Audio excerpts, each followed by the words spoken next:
there days when we try to focus on our work or our to-do list, but our mind is in million other places?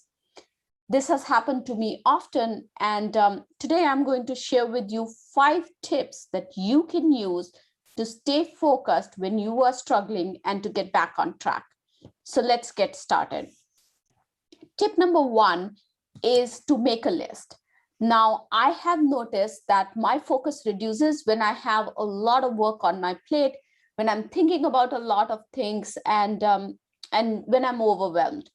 Between my LinkedIn Learning courses, the video, the podcast, the eWOW initiative that I run, and my full-time job, I have a lot of tasks on my list. And it is when I have all these tasks on my list and I do not have clarity in my mind that I start feeling overwhelmed and I cannot focus. Now, so what happens for me is when I'm working on a task, my mind wavers to the other tasks that I have to do. So to improve focus, I have now started creating a list of things that I need to do before I start working on a particular task. Now, what that does is, when I create this list, I also identify completion dates for each of these tasks, and then I prioritize which task I'm going to pick up on that particular day.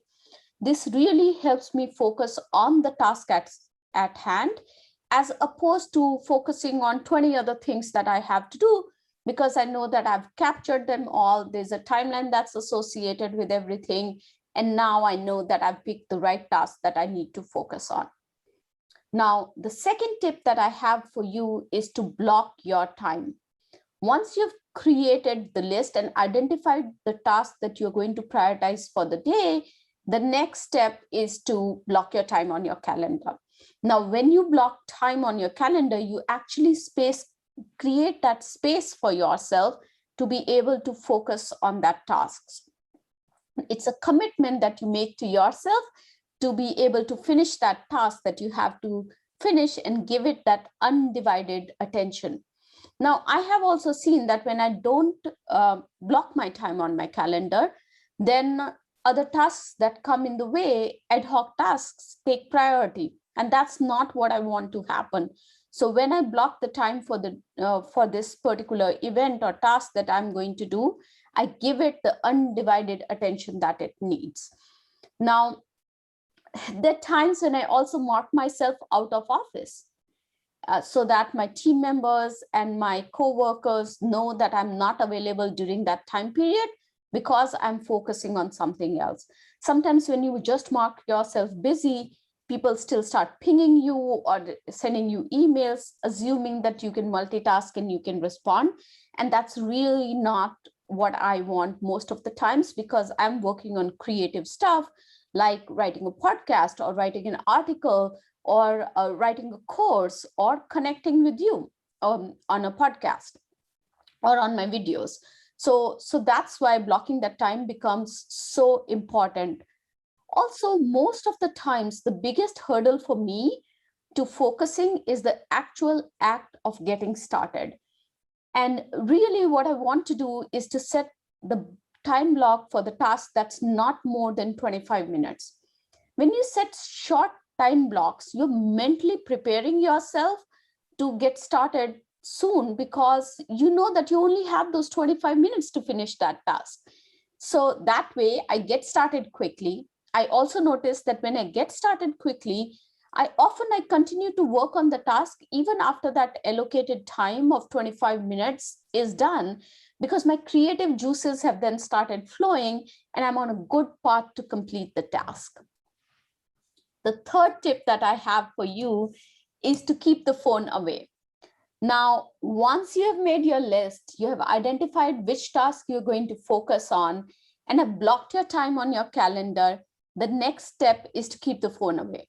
That's because I noticed that when I have to work on a creative task, I need complete focus, and phone is a major distraction for me.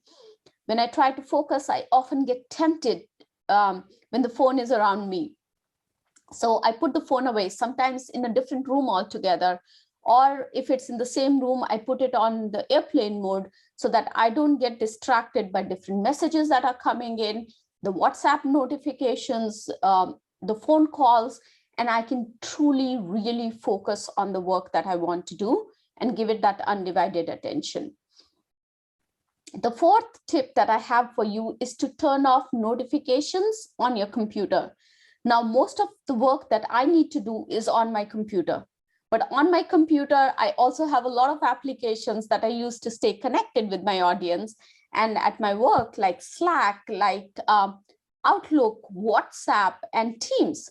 So when I'm really trying to focus and complete the task at hand, what I try to do is I try to turn off all the applications that I'm not using. And I also turn off all the notifications so that I don't get disturbed and others don't try to reach out to me when I'm really focusing on completing a task at hand or to meet a deadline. Now, in my case, many times, if I'm online on applications like Microsoft Teams, my coworkers or team members think that I'm still available, I can multitask, and they ping me, and I start responding to those pings then. And before I know, my focus is completely lost and the task at hand is still unfinished. So I turn off the notifications, I close all the apps that I'm not going to use. Many times I even close my Outlook for that period of time when I'm really trying to focus. Now, another thing that I do during this time is if I'm not going to use internet for the work that I'm going to do, I turn off my internet. I go offline on my computer. And what it does is it reduces that temptation to go browse the internet quickly or to check my LinkedIn or to check my Facebook or WhatsApp messages that I've configured on my computer. And it gives me that undivided attention that I need.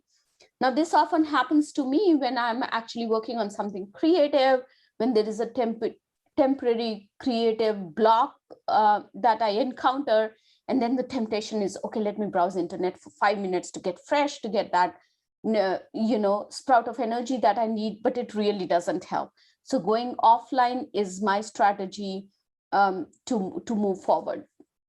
Now, the fifth tip is the most important tip, I think, and that is to be kind to yourself.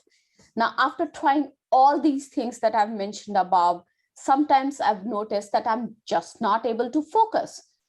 This is because my creative mind is not working sometimes, or I'm dealing with a writer's block, or my brain has been occupied in a lot of operational tasks that I've been working on, and the creative mind is just not kicking in. And when that happens, I have to remember to be kind to myself. During this time, I practice deep breathing exercise. There's also a 5, 4, 3, 2, 1 de-stressing method that I'll be sharing with you pretty soon that I use to de-stress myself, to calm myself down, calm my anxiety down so that I can get back and start focusing on the task at hand. So those are my 5 tips on how to focus.